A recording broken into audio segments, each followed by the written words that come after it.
Did you know that two of the most life-saving inventions in modern American history, devices that protect firefighters, soldiers, and drivers every single day, were created by a black man who had to dress up as a Native American and hire a white actor to play the inventor, just so white people would buy them? That is not a metaphor. That is not a dramatization. That is exactly what happened, and most people have never heard his name. Follow us on MichelleDuffieTV. Like and subscribe before we even start, because by the time this is over, you are going to want to share this story with everyone you know. Have you ever heard the full story of Garrett Augustus Morgan?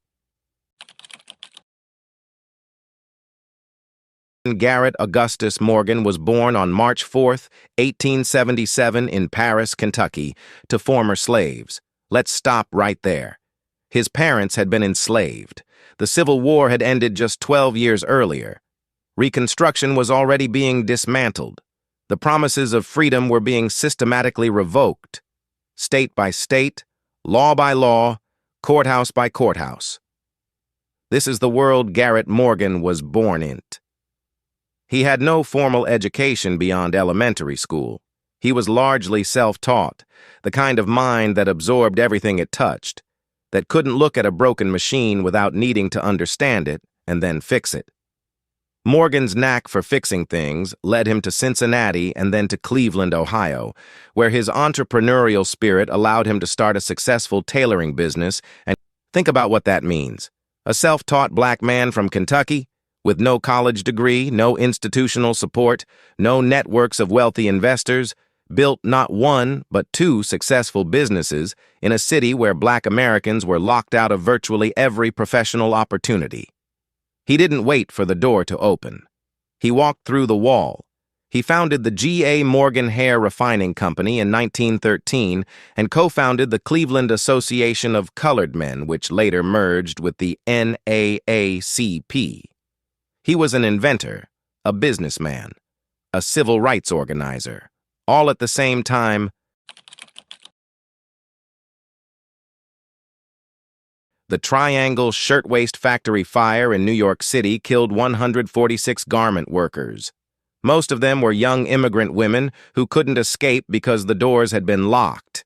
The ones who survived the fire died jumping from windows. The city was horrified. The country watched.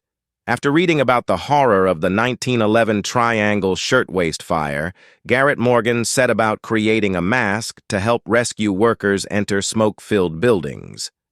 He spent years developing a device, a breathing hood that used a series of tubes to draw clean air from near the floor, below the rising smoke. It was simple. It was brilliant. It worked. In 1914, Garrett received first grand prize at the Second International Exposition of Safety and Sanitation for his invention of a gas mask. First prize at an international competition. The invention was validated by experts. The need was obvious. The lives it could save were incalculable. And then Garrett Morgan tried to sell it. There was resistance to Morgan's devices among buyers, particularly in the South. In an effort to counteract the resistance, Morgan hired a white actor to pose as the inventor. Morgan then posed as the inventor's sidekick, disguised as a Native American man named Big Chief Mason. Wearing his hood, Morgan entered areas otherwise unsafe for breathing. Sit with that for a moment. He invented the device. He proved it worked. He won the international award for it. And then he put on a disguise and stood in the corner, pretending to be someone else's assistant, so that white buyers wouldn't walk out of the room when they realized the brilliant mind behind the invention. The invention saved lives. The inventor had to hide his face. The tactic was successful. Sales of the device materialized quickly, especially from firefighters and rescue workers. July 24, 1916. Cleveland, Ohio. The city was constructing a new water intake tunnel, a 10-foot wide artery designed to draw fresh water from 5 miles out in Lake Erie, beyond the city's polluted shoreline. Just before midnight, at the close of a hot summer day, a natural gas pocket exploded 120 feet beneath the waves of Lake Erie. The blast left twisted conduit pipes littering the tunnel floor and tore up railroad tracks inside the corridor, with noxious smoke curling off the rubble. When the dust settled, 11 tunnel workers were dead. 2 rescue parties went in. Neither came back. 2 rescue parties entered the tunnel searching for survivors, but they lacked proper safety equipment for the smoke and fumes. 11 of the 18 rescuers died. 22 people dead. The tunnel full of toxic gas and smoke, officials standing on the surface with no options left. Then someone remembered Garrett Morgan. Officials familiar with Garrett's breathing device summoned him. Garrett rushed to the scene with 4 of his safety hoods. Garrett, his brother, and 2 volunteers put on the hoods and went in and out of the tunnel several times, pulling suffocating workers and rescuers to safety. By the time Morgan descended the tunnel, bodies from the 2 previous rescue parties lay strewn across the tube, but 8 men were still alive, and Morgan hauled them all to safety. He went into a tunnel full of poison gas after 2 rescue parties had gone in and died. Now here's where the story turns. The story made national news. Mention of Morgan's involvement was omitted.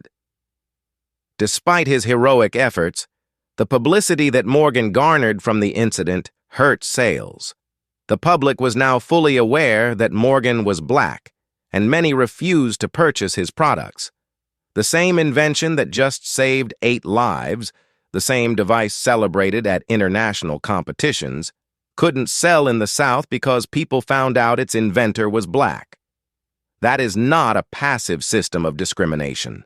That is an active, conscious, deliberate choice made by people who would rather let firefighters die than buy a life-saving device from a black man. Cleveland, Ohio. Morgan designed a traffic signal after witnessing a horrible crash at an intersection. His manually operated design included moving arms featuring signals for go and stop. Before Morgan's invention, intersections had 2 signals, stop and go. When the signal changed, there was no warning. Accidents happened constantly. People died. Morgan looked at that problem and added something simple and revolutionary, a 3rd position, a caution signal, a warning that stopped all traffic in every direction before any lane was given the right of way. That innovation, the yellow light, the caution position, the moment when everything stops before anything moves, is Garrett Morgan's idea. It is in every traffic intersection on Earth. He eventually sold the rights to General Electric for $40,000. In today's money, that's well over $500,000. But consider what GE made from that patent and every traffic signal manufacturer that followed across an entire century. The financial scale of what Garrett Morgan sold for $40,000 is incalculable. Morgan developed glaucoma and became functionally blind by 1943.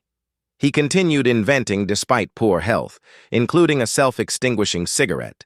He also founded the Cleveland Call newspaper and helped merge it to create the Cleveland Call and Post. He died in 1963 and was buried in Lakeview Cemetery in Cleveland. And here's why this story matters. When you stop at a yellow light, that pause, that warning, that moment of caution before the green, that is Garrett Morgan's mind at work.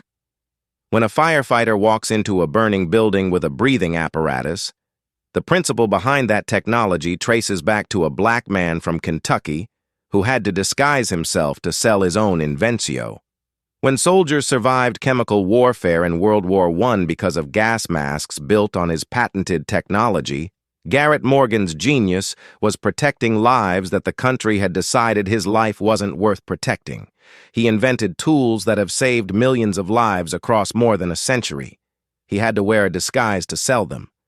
They left his name off the rescue report.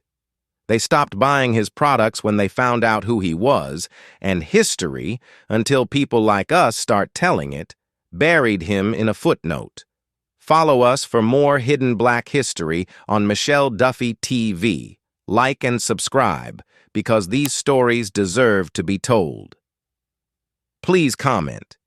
Did you know the yellow light was invented by a black man? Drop your reaction below and share this with someone who needs to hear it today.